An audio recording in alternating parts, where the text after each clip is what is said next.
Hey everybody, and welcome back to the board meeting. Today I'm going to be running through my top 25 solo games of all time. Now, this is the second time I've made a solo list.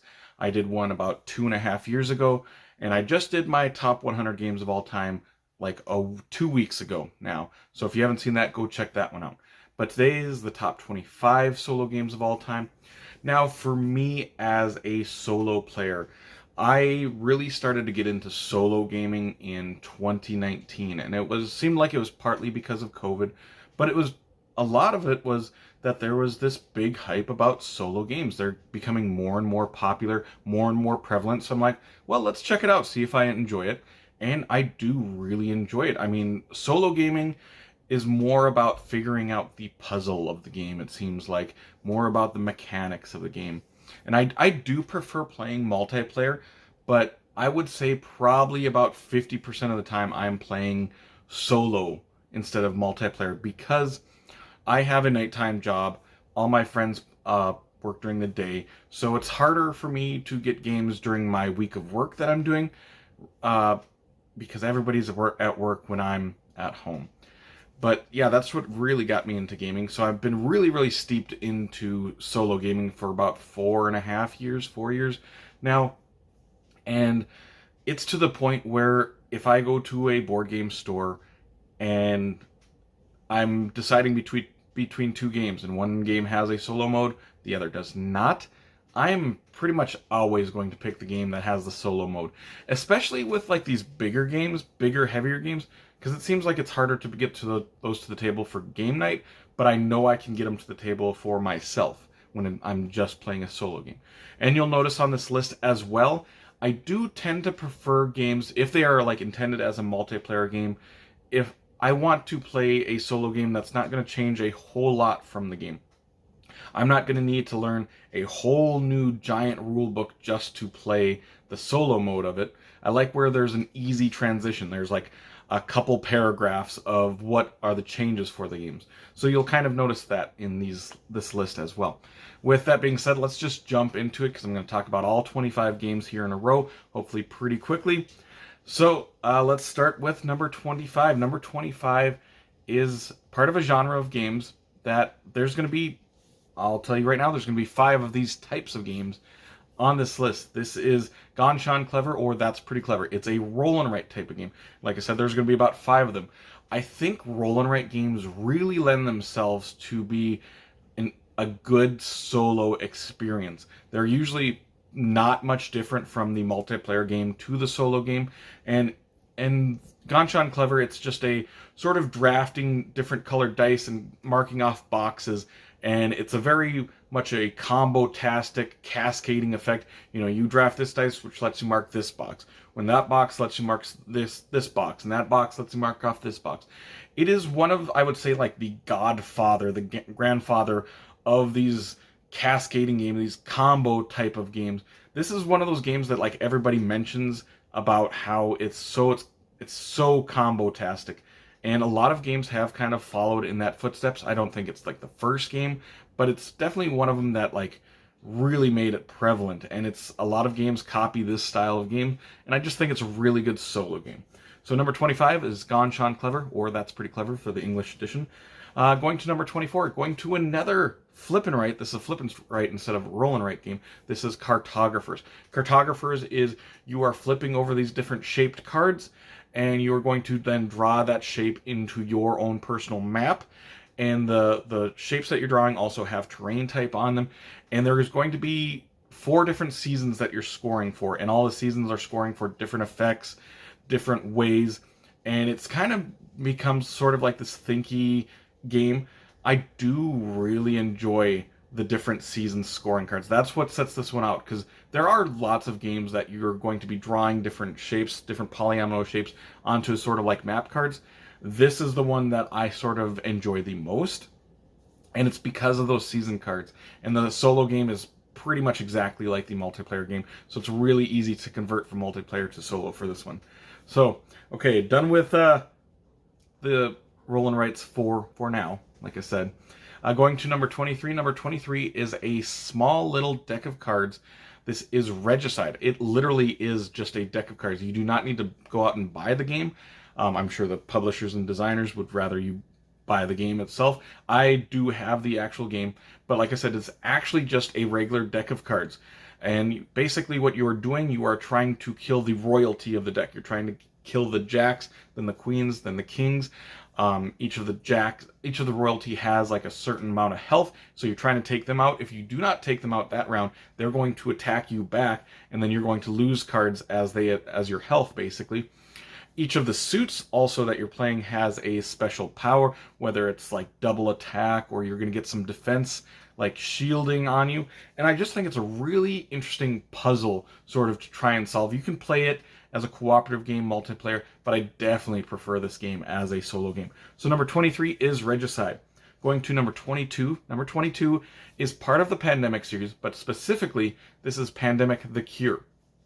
Now, there's going to be a couple different cooperative games on this list where you can't really play it solo, but you can play it two-handed solo, meaning you're controlling a couple different characters. And that's what I like to do with a lot of these cooperative games. So if you don't think that's like true solo or it shouldn't be on this list, I'm sorry, but I do really enjoy playing, especially this Pandemic version, Pandemic: The Cure. This is like the dice version of Pandemic. It's very, very easy to set up. It takes about half the time of normal Pandemic, and so I just really like to whip this out and play it. It's more of a luck-based game a lot of times than regular Pandemic, but I'm also terrible at this game. I'm really bad at this game. I win. I've probably played this game 30 some times. I think I've won maybe 3 or 4 times. I'm really bad at it, but I really enjoy it, trying to beat it, even though I just don't. So number 22 is Pandemic: The Cure. Going on to 21 now, going back into the roll and write genre, and then we're done with those for a little bit. This is Dinosaur Island: Rawr and Write. Now, Dinosaur Island: Rawr and Write is sort of a drafting dice version of Dinosaur Island. Dinosaur Island was this big, giant table hog of a game, and then Dinosaur Island: Rawr and Write came out, and I was like, okay, I'll try it. As soon as I played Dinosaur Island: Rawr and Write, I replaced Dinosaur Island. I got rid of it. I sold it. Not that I think it's a bad game, but it's a giant table hog, big setup, and Dinosaur Island, just Rawr and Write, gives me that same feel, but it takes up a tenth of the table space. It's easy to play, easy to set up. So yeah, number 21, Dinosaur Island: Rawr and Write. Going on to number 20. Number 20 is another cooperative game that I enjoy to play two-handed, so to speak. This is Horrified. Specifically the Universal Monsters Horrified. I like the American Cryptids version as well, but that's a little bit more complex. This Horrified Universal Monsters one is just easier to get into. The monsters are simpler, a lot less complex, but I really like playing as the characters. You get really cool special abilities, but the monsters are where this game is at. The monsters all act differently. They're going to be defeated differently. And I just think it's a really good game that's got a lot of variability because you just can play with whichever monsters you want to, and you can switch them up however you would like to. So number 20 is Horrified. Going to number 19, going to another cooperative game.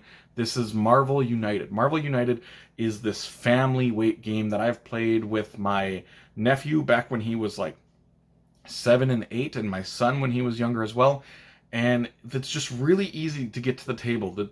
You are basically just playing out a card, and that card has actions on them, or symbols. Those symbols represent actions, and there's basically only 3 things you can do in this game for your action. You can basically move, you can attack the villains or thugs that are on the board, or you can like save civilians. And you are going to use the symbols from your card, and you're also going to use the symbols from the card that was played previously by a different person. In solo, I just like to play two-handed, sort of like I said, 2 or 3-handed actually. 3-handed is what I prefer to play this game as for solo actually, which is pretty unique. But it's a really light game, but still it gives you some interesting decisions without that heavy rule book as a burden for this game. So yeah, number 19 is Marvel United. Going to number 18. Number 18 is a small wallet-sized game from Button Shy. I could have had a couple of games of Button Shy on this list, and if I was doing my top 50 games, there would probably be 4 or 5 Button Shy games. But as it is, this is going to be the only Button Shy game I'm talking about today. This is Sprawlopolis, which like I said, it's a wallet-sized game. There's only 18 cards in this game. You are building out a city that has sectors on it, and how you build your city is going to be determined at the start of the game, because you're going to flip over 3 of these city cards, 3 of the 18, become your goals, how you're going to score for that game. And the goals are going to drastically change how you play the game, because that's how you're scoring. And I really enjoy the puzzle of this game. It's one of those games I like to play late at night when I come home. It is rather thinky for how small of a game of it is and how small of a rule set it is, but I think it's easy enough. It's a good bedtime sort of game for myself. So yes, number 18 is Sprawlopolis. Going to number 17 is not a bedtime game. This is Lost Ruins of Arnak. This is a game that combines worker placement with deck building. The solo version of this, you're basically just flipping over these tiles, which is going to tell you where to place the AI, where they're going to basically take up spots so that you can't go to them. They're going to be taking things as well. But it's a really good system. For as big of a game as this is, this could have been a very complicated solo mode, but I think it's a pretty easy one, especially after you play it once or twice. It's just really breezy to get through this and play it, and you're basically just simulate someone taking up spots that you want to go to. So number 17 is Lost Ruins of Arnak. Going to number 16. Number 16 is another small little game, even smaller than Sprawlopolis. This is Grove, a 9-card solitaire game, like I said. So it's 9 cards instead of 18 like Sprawlopolis. And it's similar in ways, but you're basically just playing out cards and you're trying to cover up the same type of trees on top of other trees to score more and more points. That is the crux of the game. This game literally takes minutes to play. This is the game, I said Sprawlopolis is like a bedtime game. This is that game that you play late at night when you have almost no brain power left and you're like, I just want to play something really, really fast. This is the game that I break out. It's so easy, so simple. It takes minutes, like I said, and it's a fantastic game. If you like small little card games, especially solo games, definitely check out Grove or Orchard. This is the sequel to Orchard, and it's a really good game. So check out either Orchard or Grove, either way. So number 16 is Grove, a 9-card solitaire game. Going to number 15. Number 15 is a big giant game, especially compared to Grove. It's right behind me right now. Actually, that is the Isle of Cats. This is a drafting game where you're trying to get these cats that are different shapes, polynomial shapes, and place them on the board, fitting that little puzzle of your own personal board. But it's a drafting game, and it basically simulates the draft. You're supposed to instead of drafting around the table like you do normally, you just grab a handful of cards basically and take 3 or 4 of them and do that until you have 7 cards. And so it simulates the draft in that manner. And then you're going to be flipping over these cats for the AI, and that's going to tell you which cats are going to score and how many points those cats are going to be worth for the AI. They're only going to score points for the stuff that's actually on your board. So you can determine how they're going to score for that, which I think is a really interesting, really smart way to do this game. This could have been a really complex solo mode, but instead it's pretty easy, pretty straightforward to play. So yeah, number 15 is the Isle of Cats. Going to number 14, oddly enough, is another drafting game, and it kind of simulates drafting. The solo mode for this simulates drafting like in the Isle of Cats, but this is an engine building game, and it's one of those games that really, really ramps up. You only play 4 rounds of this, and in the first round, you might build 1 or 2 of your cards, but in the second, third, and fourth round, you have so much buying power. By the end of it, you are building a ton of cards and adding them to your engine, and it's just really cool building your engine, seeing how much it ramps up throughout the game. So number 14 is It's a Wonderful World. Going to number 13. Number 13, we're going back to the roll and write version. This is a flip and write. This is Welcome to the Moon. Welcome to the Moon is the 3rd game in the Welcome to series. We had Welcome to, what is it called? Welcome to My Neighborhood. The Perfect Neighborhood, then there was Welcome to New Las Vegas, now there's Welcome to the Moon. I didn't really like the second one, Welcome to New Vegas, but the first one, Welcome to, is a great game. The Welcome to the Moon kind of goes back to the simplicity of that first one. And why I like this one more is because this game actually has 8 different maps to play with. 8 different, basically, scenarios, 8 different versions of this game, and all of them are great. I love the system for Welcome to. It's such a good system, and I like that there's 8 different versions in this game, and they're really easy to implement from one to the other. If you know the basic rules of Welcome to, you can then look at that map, read like a paragraph or two for that map, and see what the differences are, and you're like, okay, I'm ready to go. So I really like Welcome to the Moon. It's one of those, it's a great flippin' right game. So, yep, number 13 is Welcome to the Moon.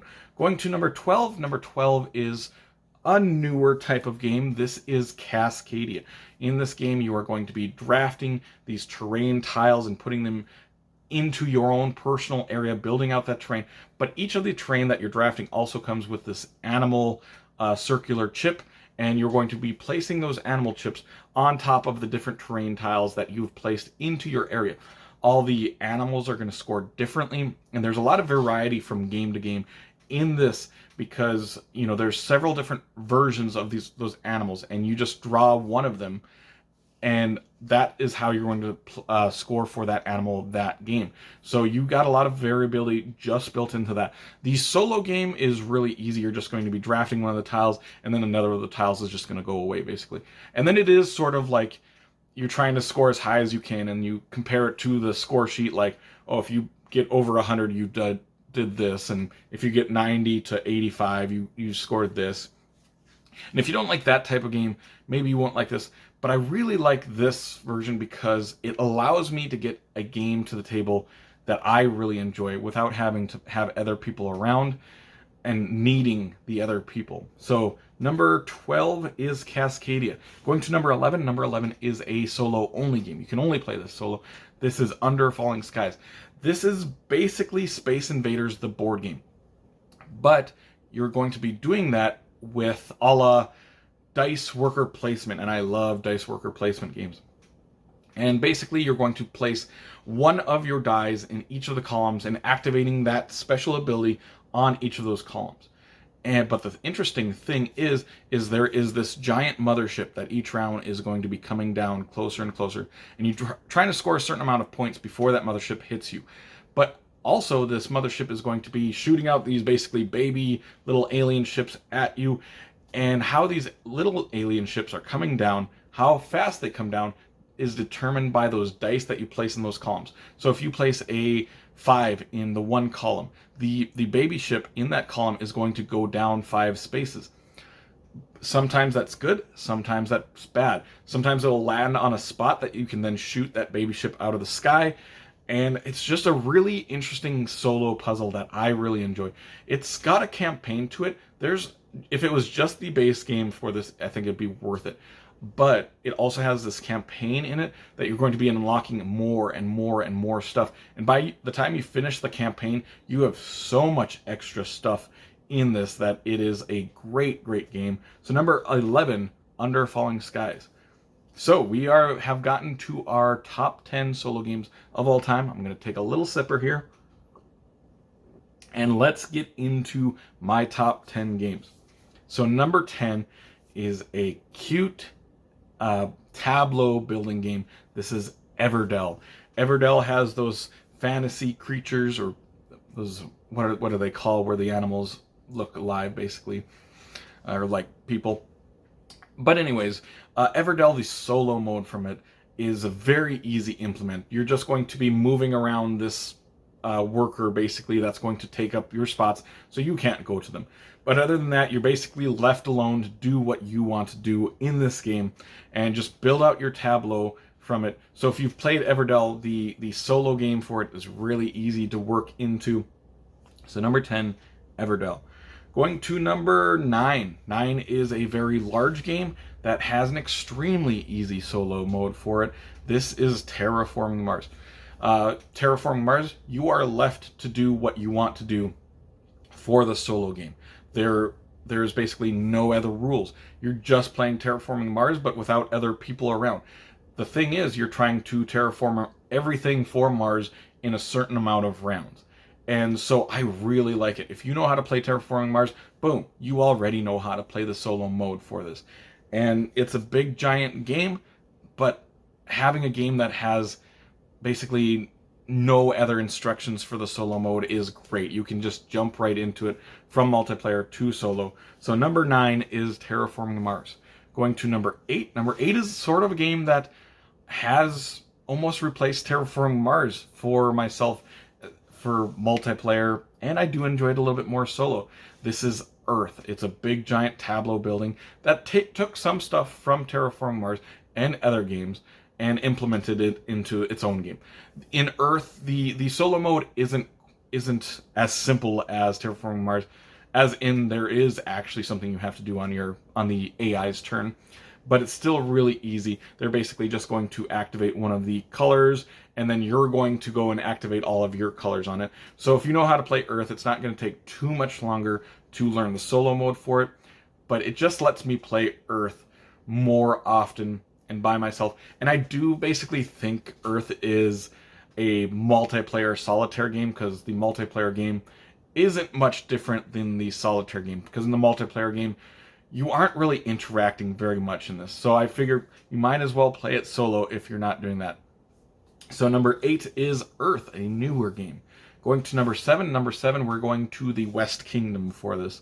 And it could have been Architects of the West Kingdom, especially with that new the new expansion that introduces a different sort of solo mode for it. But this is Viscounts of the West Kingdom. Now, I would say out of all of the games here, this is probably the most involved solo game. You're versing an AI, and they're going to be taking actions and stuff like that. But after you play it a couple times, it works itself out. But like I said, it is probably the most complex solo mode out of all of these different games that are on this list. But this allows me to play Viscounts of the West Kingdom more often than I would if I could only play it as a multiplayer game. But it's such a good game. I love the artwork. It's this like slow, really slow deck building game where you basically just have 3 cards on the board, which basically is your hand, and slowly one of these cards is going to flip off every single turn, and you're just building that deck really slowly. I really like Viscounts of the West Kingdom. So number 7, Viscounts of the West Kingdom. Going to number 6. Number 6 is Viticulture Essential Edition. And Viticulture is another one of these games that is a very easy to implement solo game. I love Viticulture. I know Viticulture seems to get some hate now because they don't think it's balanced because of the visitor cards that are out there. I love the game because of the visitor cards, because the cards are so fun. They're so interesting, and they let you do big, powerful, unexpected moves. And basically the solo mode just lets you play the game and leaves you alone to it. So number 6 is Viticulture Essential Edition. Going to number 5. Number 5 is the last flip and write game on this list. This is Hadrian's Wall. This is a big, giant, sprawling flip and write game that has 2 big pages, and the pages are just crammed full of different boxes. And this very much is like Ganshan Clever, where you're comboing things back and forth, except it is giant compared to the tiny game that is Ganshan Clever. And you're going to get resources in this game. You're going to get meeples and stone, and you have different colored meeples. And so you're going to go over to this box, spend this yellow meeple, now you get a stone. So you're going to take the stone over here, spend this stone to get a purple meeple, then you're going to spend that purple meeple to get a blue meeple, and so on and so forth. And you're just trying to basically extend each round as much as you can to mark off as many boxes as you can to score the most points. You're going to be moving up tracks all over the place. It is a great, great game. So number 5, Hadrian's Wall.